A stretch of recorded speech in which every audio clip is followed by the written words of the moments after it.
నమస్తే, నేను మీ ప్రశాంత్.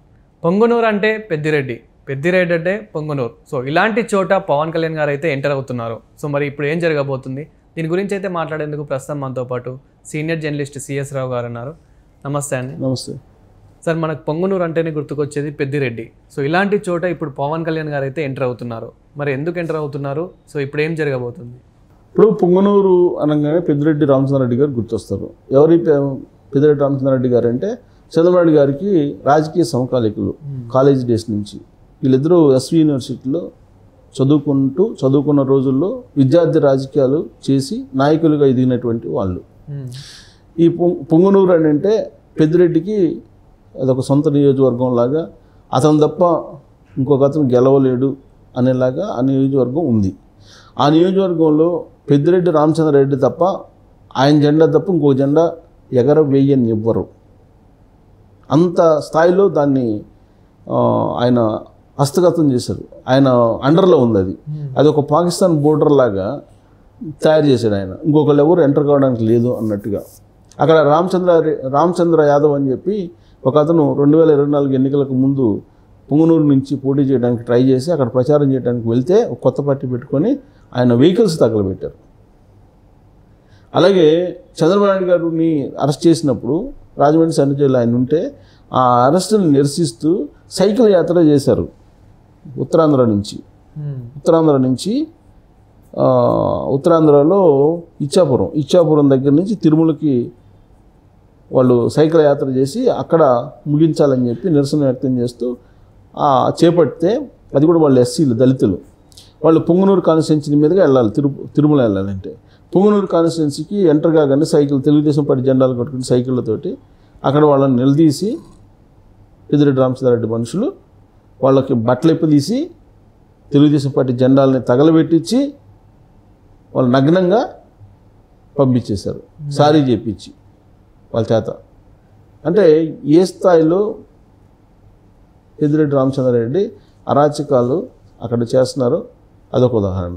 2, ఎన్నికల ముందు పొంగనూరు వెళ్ళి తెలుగుదేశం పార్టీ అభ్యర్థి తరఫున ప్రచారం చేయడానికి చంద్రబాబు గారు ప్రయత్నం చేస్తే చంద్రబాబు గారి మీద రాళ్ళు వేయించాడు. చంద్రబాబు గారి మీద అత్యాచారం చేశారు. అత్యాచారం చేసి ఉల్టా కేసు పెట్టారు. చంద్రబాబు నాయుడు గారే తెలుగుదేశం పార్టీ వాళ్ళే వైఎస్ఆర్ కాంగ్రెస్ పార్టీ వాళ్ళని చంపబోయారని చెప్పి ఉల్టా కేసు పెట్టించారు. అంత భయానక వాతావరణాన్ని ఆయన సృష్టించాడు. అంతేకాదు 2019 నుంచి 2024 వరకు అసైన్ ల్యాండ్స్ ఇల్లు ఉంటే అన్నీ ఆక్యుపై చేసేసాడు అనేది ఆయన మీద ఉన్న ప్రధానమైన ఆరోపణ. కేవలం అసైన్ ల్యాండ్సే కాకుండా అక్కడ కమ్మ సామాజిక వర్గం ఎవరైతే ఉన్నారో వాళ్ళ భూములు, రెడ్డేతర సామాజిక వర్గం ఎవరైతే ఉన్నారో వాళ్ళ భూములు, పట్టా భూములు కూడా లాగేసుకున్నాడు అనేది ఆయన మీద ఉన్నటువంటి అలిగేషన్స్. ఆయన అటవీ భూములు ఆక్రమించాడు, అసైన్ ల్యాండ్స్ ఆక్రమించి ఒక ఫామ్ హౌస్ కట్టుకున్నారు అనేది ఇప్పుడు తాజాగా వెలుగులోకి వచ్చినటువంటి అంశం. మరి అటవీ భూములు అంటే అటవీ శాఖ మంత్రి ఆధ్వర్యంలో కదా, అంటే పవన్ కళ్యాణ్ గారి డిపార్ట్మెంట్, అది మంత్రిత్వ శాఖ. ఆ మంత్రిత్వ శాఖలోకి అది వస్తుంది. కాబట్టి ఇప్పుడు ఎంక్వైరీ నడుస్తుంది. ఎంక్వైరీ నడిస్తే ఆ భూముల్ని మళ్ళీ వెనక్కి తీసుకునేటువంటి ప్రయత్నం చేస్తున్నారు పవన్ కళ్యాణ్ గారు. ఎందుకంటే సరస్వతి పవర్లో జగన్మోహన్ రెడ్డి గారి 15 ఎకరాలు సుమారుగా ఉంటే అది లాగేసుకున్నారు. వాళ్ళ గవర్నమెంట్ తీసేసుకుంది, వాళ్ళు రద్దు చేసేసి అసైన్ ల్యాండ్స్ అని చెప్పి. అలాగే ఇప్పుడు పెద్దిరెడ్డి రామచంద్రారెడ్డి గారి ఫామ్ హౌస్లో ఉండేటువంటి భూములు కూడా పవన్ కళ్యాణ్ గారు ఖచ్చితంగా లాక్కుంటారు. ఇలాంటి పరిస్థితి, ఇలాంటి విచారణ ఆయన మీద నడుస్తున్నటువంటి తరుణంలో పొంగనూరులోకి జనసేన పార్టీ ఎంటర్ కాబోతుంది. ఒక పెద్ద సభను పెట్టబోతుంది. దానికి సంబంధించి నాగబాబు పర్యవేక్షిస్తున్నాడు. 2వ తారీఖు ఇవాళ వెళ్ళి ఆయన పర్యవేక్షిస్తున్నాడు. 3వ తారీఖు జనసేన పెద్ద సభ ఉంది. మరి జనసేన ఎంటర్ అవుతుంది అని అంటే రాబోయేటువంటి రోజుల్లో జనసేన వర్సెస్ వైఎస్ఆర్ కాంగ్రెస్ పార్టీ, అంటే పెద్దిరెడ్డి రామచంద్రారెడ్డి వర్సెస్ పవన్ కళ్యాణ్ అనేటువంటి ఒక యుద్ధం అక్కడ రాబోతుంది. ఒక యుద్ధం అక్కడ జరగబోతుంది. ఒక యుద్ధాన్ని మనం అక్కడ చూడబోతున్నాం అని చెప్పేసి అనుకోవచ్చు. కారణం ఏంటంటే పెద్దిరెడ్డి రామచంద్రారెడ్డి గారి మెంటాలిటీ ప్రకారం ఇంకొక పార్టీని అక్కడ రానివ్వకుండా ఆయన అభిమానుల చేత నానా రకాల అరాచకాలు చేస్తాడు అనేది ఆయన మీద ఉన్నటువంటి ఒక అభిప్రాయం చాలామందిలో, అందరిలో కాకపోయినా చాలామందిలో. ఎందుకంటే వైఎస్ఆర్ కాంగ్రెస్ పార్టీ అధికారంలో ఉన్నప్పుడు 4 చేతులతోటి నడిచింది. వైవి సుబ్బారెడ్డి, సజ్జల రామకృష్ణారెడ్డి, ఈ 4 మీద నడిచింది. వీళ్ళల్లో పవర్ఫుల్ ఎవరైనా అంటే పెద్దిరెడ్డి రామచంద్రారెడ్డి.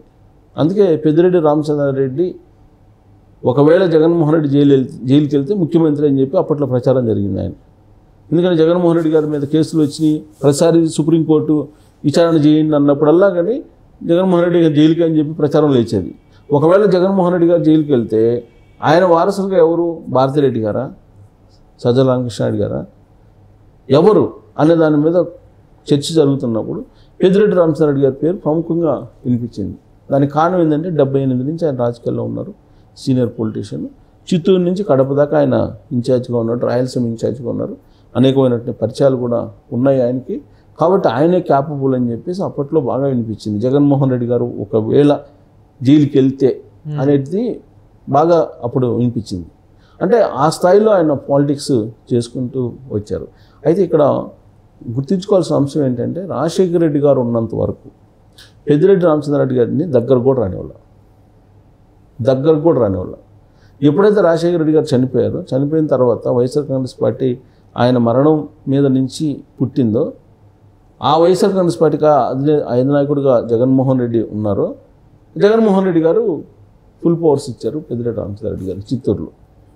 రాజశేఖర రెడ్డి గారు దూరంగా పెడితే జగన్మోహన్ రెడ్డి గారు ఈయన్ని పక్కన పెట్టుకొని రాజకీయాలు నడిపారు.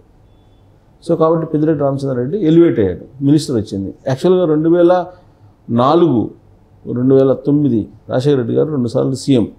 ఆ సమయంలో పెద్దిరెడ్డి రామచంద్రారెడ్డిని ఆయన ఏం పట్టించుకోవాలి, అసలు మినిస్టర్ పదవి ఎక్స్పెక్ట్ చేశారు కానీ పట్టించుకోవాలి. కానీ జగన్మోహన్ రెడ్డి గారు హయాంలో అధికారంలో రాగానే పెద్దిరెడ్డి రామచంద్రారెడ్డికి మంత్రి పదవి ఇచ్చారు. ఇక ఆ రోజు నుంచి ఆయన నిజ స్వరూపం బయటపడుతూ వచ్చింది.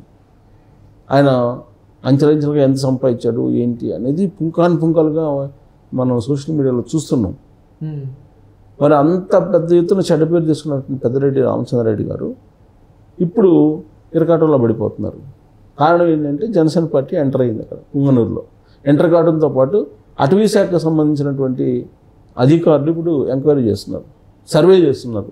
ఆయన ఫామ్ హౌస్ ఎంతలో ఉంది, అసలు ఆయన భూములు కొనుగోలు చేసినవి ఎంత విస్తీర్ణంలో చేశారు, ఇప్పుడు ఎంత ఉంది అనే దాని మీద సర్వే చేస్తున్నారు. ఇప్పుడు ఆ సర్వే బయటకు వచ్చిందంటే ఖచ్చితంగా పెద్దిరెడ్డి రామచంద్రారెడ్డి గారి భూములు ప్రభుత్వం స్వాధీనం చేసుకునేటువంటి అవకాశం ఉంది. అట్ ద సేమ్ టైం పొంగునూరులో సమావేశం పెడుతున్నారు కాబట్టి ఆ సమావేశం సక్సెస్ కావడానికి కూడా అవకాశం ఉంది. కారణం ఏంటంటే ఇప్పటివరకు కూడా అణిచివేతకు గురయ్యారు అక్కడ ఉన్నటువంటి ఓటర్లు చాలామంది.